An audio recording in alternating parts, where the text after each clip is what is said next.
Hello everyone, I'm Raven from Raven Comics, and today we'll continue the story of Batman Beyond and the return of Damian Wayne. We begin decades in the future in the Himalayas.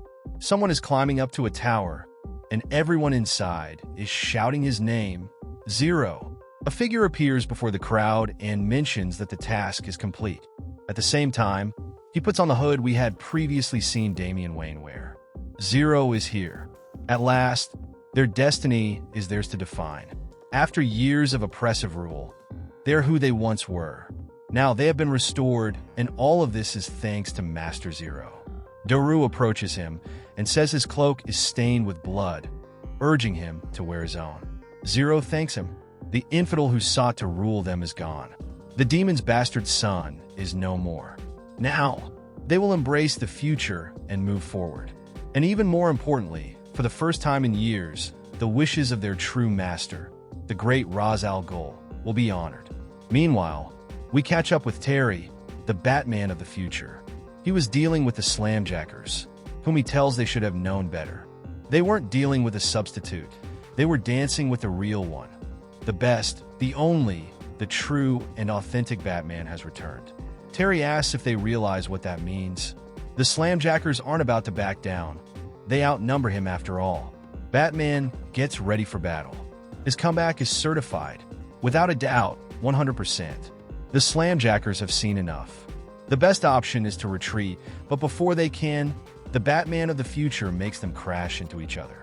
It seems air traffic control is asleep on the job. But they have to be honest. There's nothing better than being able to fly, and nothing worse than when you can't. That's the risk you take when you steal data from an aerial elimination team. But they should be grateful that old Batsy showed up to save them from certain death. Once he's dealt with the enemies, Terry is about to leave. But not before telling them to remember that new fan club members get personalized autographs if they sign up before midnight. Meanwhile, elsewhere, Dick Grayson is with his daughter, Elena, telling her he never wants to see her wearing that suit again. Elena has heard it all before. Dick knows he said it before, but wearing a suit and playing hero will never make her happy or allow her to enjoy a normal life.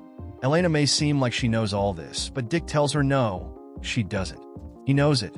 It's a life of tragedy he begs her to avoid. Elena doesn't intend to listen.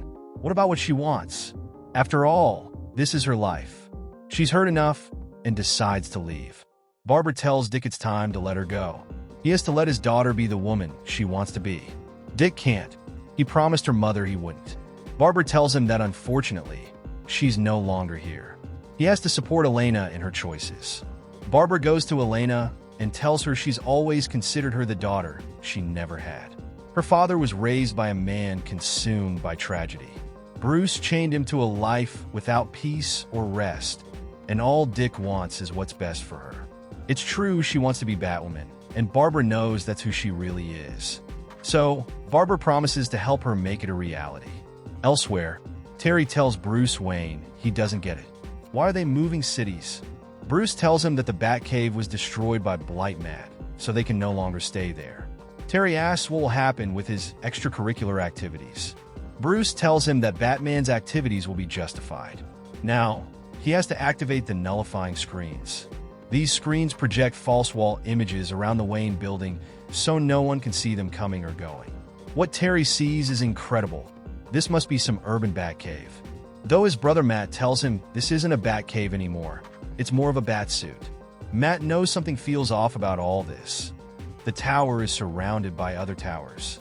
Bruce is sure no one will see Batman coming or going. Mr. Wayne tells him the buildings around them belong to him. They're equipped with holographic projectors that conceal what happens here. No one will ever see anything but what he wants them to see, just an ordinary office tower. Moreover, those windows are actually translucent protective energy fields that will allow entry. It's true he made an enormous investment in this Batsuit, but all of this is for the greater good. Matt tells him they're all in this together. Once they settle in, it's time to get to work. Their sensors in Gotham's government building have detected the Slamjackers again. These data thieves are once more trying to gather every bit of information possible. If they can get that information, they'll have the means to control the universe. Terry puts on his suit. It's time to go. But before leaving, He asks Bruce if he can go out the window without getting hurt by broken glass. Bruce tells him to give it a try. For Terry, this is incredible. From out here, it looks like concrete thanks to Bruce's projectors. Later on, Terry continues to move forward. Bruce increases the thermal sensors in his suit and reduces the tactile ones. With all this rain, it's hard to see, so Bruce calibrates the optics for environmental conditions. It works well, and Terry can see the slamjackers, who can't believe Batman is back again. For Terry, it's a shame. He thought they loved him. Terry starts his attack and throws some batarangs. Bruce tells him they won't kill them by mistake. Those are only appropriate for threat levels 8 and above.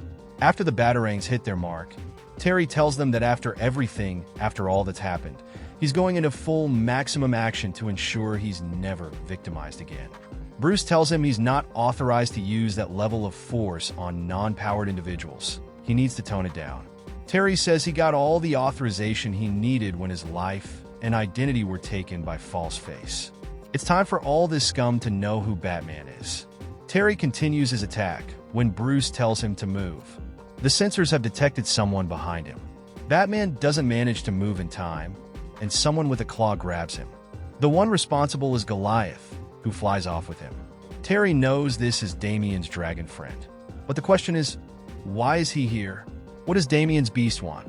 Although, Bruce has a more important question. Where is Damian? Terry tries to break free from Goliath and asks him to attack, so he can prepare. Bruce tells him not to do it, and that Terry needs to calm down. He doesn't believe this is an attack. Seeing the expression on Goliath's face, Terry realizes that he clearly doesn't want to harm him. What Goliath wants is for him to follow him to an old warehouse. As they approach, Terry knows there must be something inside, or rather, someone. The surprise for Terry is huge when he sees that Goliath is holding Damian Wayne in his hands, severely wounded and barely alive, in the Himalayas. Mr. Zero tells everyone that the imposter is gone. He has been overthrown. However, for them to succeed, he must die. They know where he is, and their best assassins are already on their way. In an hour, Damian Wayne, the traitor grandson of Ra's al Ghul, will die. He will cease to exist. Meanwhile, Terry contacts Bruce.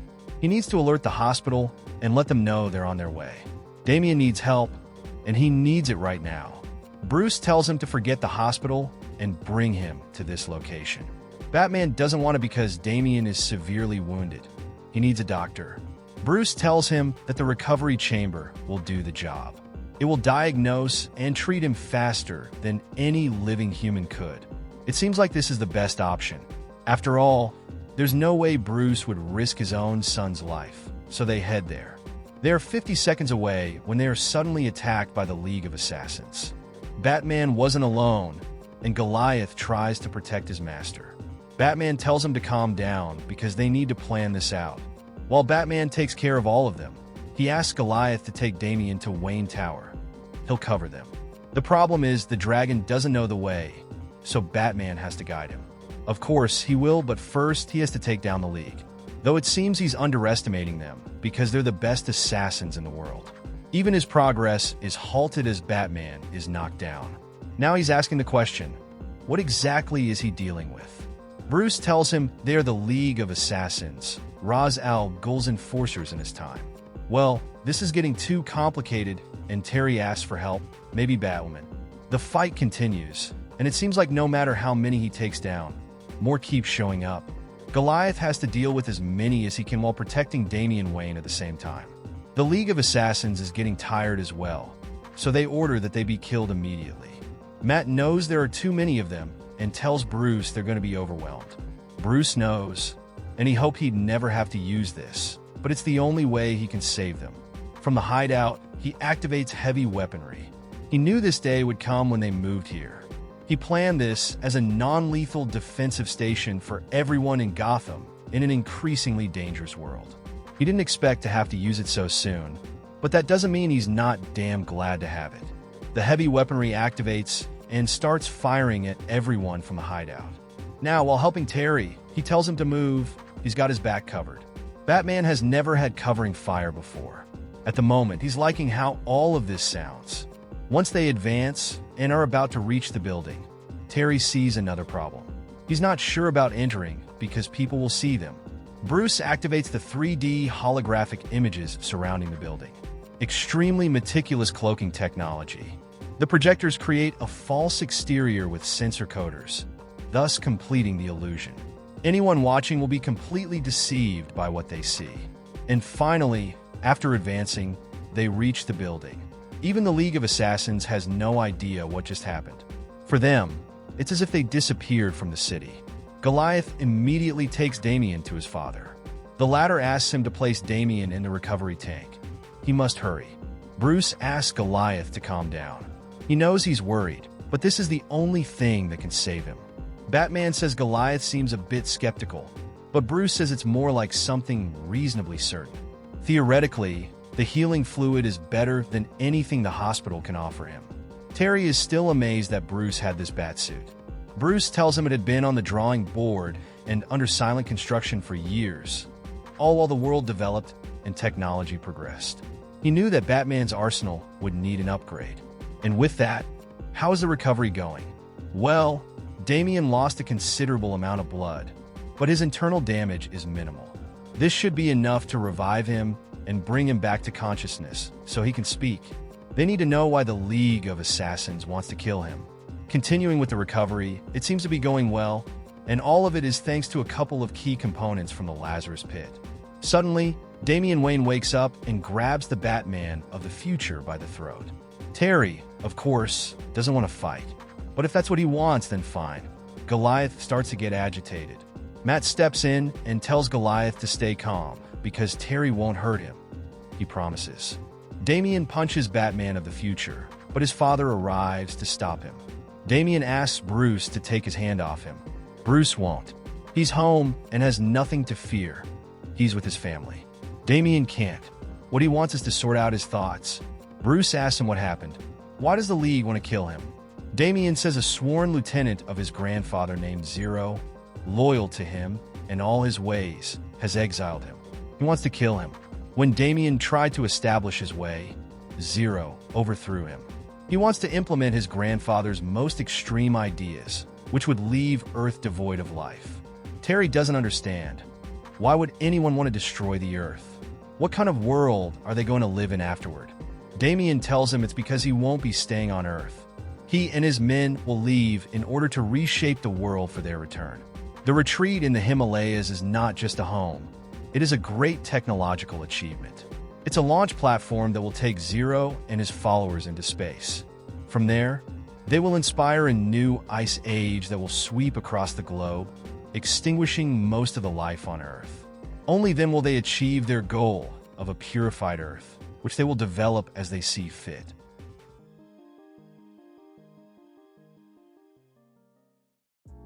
Thank you very much for watching this video. Don't forget to comment, like, and subscribe for more content like this. I'm TJ Prime, and see you in the next video.